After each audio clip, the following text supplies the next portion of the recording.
Alors l'audit énergétique, ça c'est un peu moins drôle. C'est un peu moins drôle. Parce que quand même là il y a un sujet quand même. On est sur une sujet. vraie modification. Les pouvoirs publics se sont emparés du sujet et donc ont un peu durci les lois. C'est ça, la loi. Est-ce que tu peux nous en faire un petit rapide briefing, oui, bien sûr. C'est la loi donc, climat et résilience qui a imposé cet audit énergétique qui est sorti il y a 15 jours, donc environ 15 jours. Le 1er avril, il est sorti, donc obligatoire de présenter un audit énergétique dès les premières visites de cette maison. Donc l'audit, c'est comme le DPE, mais encore plus poussé.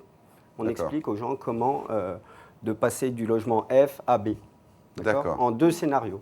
Il y a un scénario où tu fais tout d'une première fois, donc tu es en F, tu reviens à B, et on peut le faire sinon en plusieurs étapes.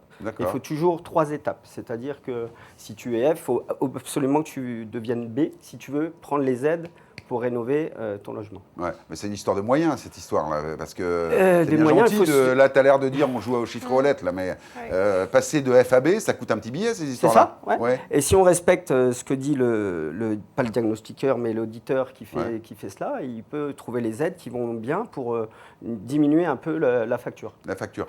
Bon, alors moi j'y comprends pas grand-chose par rapport à ce qui existait avant. Alors, on a vu, il y a quelques années, apparaître les lettres, le DPE, le GES, etc. Donc avec des chiffres, enfin des lettres qui vont de A à F, je crois, ou à G. À G. Qu'est-ce que ça change, l'audit énergétique, exactement ? Ça va aider justement les gens à rénover intelligemment. Parce qu'avant, ils disaient, tu es si, les banquiers le faisaient beaucoup, mettez-moi en D pour que j'ai les taux zéro. Donc ça, c'est fini ce temps-là, puisque ça s'est professionnalisé, ce métier. Et aujourd'hui, on ne fait plus n'importe quoi, on veut avoir un auditeur qui vient chez vous, vous dire là, on ne met pas une pompe à chaleur puisque vous n'êtes pas isolé. Donc la base, c'est l'isolation quand même. Et ça, depuis toujours, c'est juste une question d'intelligence ou de bonne pratique. D'accord. Alors, donc, dans les copropriétés, on a... les copros, c'est une autre histoire. Là, je parle des propriétés, effectivement. En copro, c'est une autre histoire. Donc, il faudrait voir ça avec les syndics et autres. Donc, c'est en cours. C'est en cours. Notre collègue, il fait du syndic, il sait de quoi je parle. Mais moi, je parle de propriété pure. D'accord. Donc, quand on est F ou G, c'est compliqué de payer 2 000, 3 000 euros par an de chauffage, alors qu'on peut réduire ça vachement.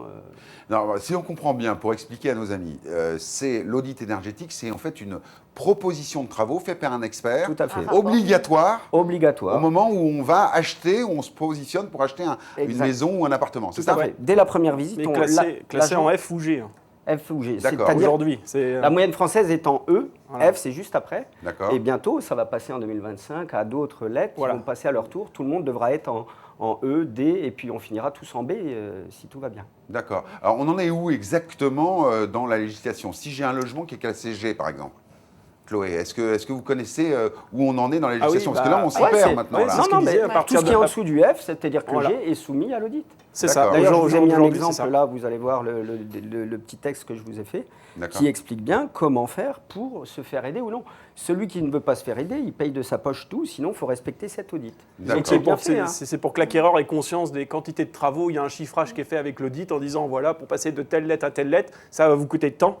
Et ça a un impact réel sur le prix de vente. Ça protège un petit peu les acquéreurs. Voilà, c'est ça. Ça les informe surtout. Ça les informe sur l'état du bien.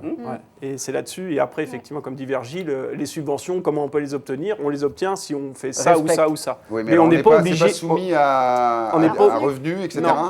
Pas tout le temps. Ça dépend. Il y a beaucoup de choses qui rentrent. Ça dépasse. Ça dépend. Mais c'est l'État français. Si c'était si simple, ça se saurait. Mais la plupart du temps, il y a des aides quand même. D'accord. C'est vraiment gagner beaucoup pour ne pas les avoir. Mais après, c'est de l'intelligence. C'est pas mal. Est-ce que ça rajoute pas un peu de complexification ? Moi, je trouve ça bien. Moi aussi.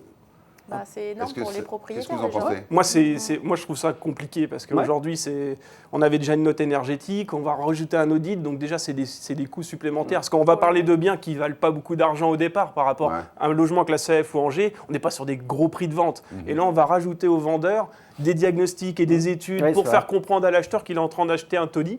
Je ne pense pas qu'on avait besoin de ça pour lui faire comprendre. Et aujourd'hui, on va être confronté à ça. Donc, on a toute cette problématique. Et là, il faut savoir que c'est applicable donc, depuis le 1er avril, comme dit Virgile. Mais tout ce qu'on a vendu auparavant, qui n'est pas encore signé chez le notaire, On le fait, on le fait pas, c'est rétroactif. C'est toujours les transitions sont toujours difficiles. Vous en pensez quoi, les filles? C'est bien d'agir pour la planète et de rigidifier un petit peu les lois sur ce sujet? Laetitia, qu'est-ce que t'en penses? C'est bien, oui. Ouais. C'est bien, Ah, mais Grégory, lui, il n'est pas pour. Hein. Ah non, mais parce que c'est. Il a le droit de ne pas être pour. Hein. Non, mais parce qu'il y a des gens qui le prennent bien, d'autres moins bien, c'est normal. Mais moi, je trouve ça logique et cohérent d'économiser l'énergie, hein, puisque c'est quand même de votre portefeuille qu'il s'agit. Il y a eu tellement d'abus sur certains artisans, etc. Soit on paye ton chauffage. Tiens aussi. Hein. Non, mais les gens, ils changeaient leur pompe à chaleur sans avoir isolé en placo ou en extérieur. Donc ça, c'est ridicule, puisque vous dépensez inutilement de l'argent. Mais aujourd'hui, c'est surtout qu'ils n'obligent pas. Donc faire un audit pour ne pas obliger, derrière, le client qui achète, il a un diag, mais il n'est pas obligé de le faire. Donc finalement, la finalité... Ouais. Mais il sera taxé. Ce qu'on peut retenir de ça, c'est qu'effectivement, l'acheteur maintenant est un peu mieux informé, qu'il va savoir combien ça va lui coûter de rénover son logement. Alors, est-ce que c'est un empilement de mesures qui sont un peu contraignantes ou est-ce que c'est bon pour la planète et pour la transparence de l'achat?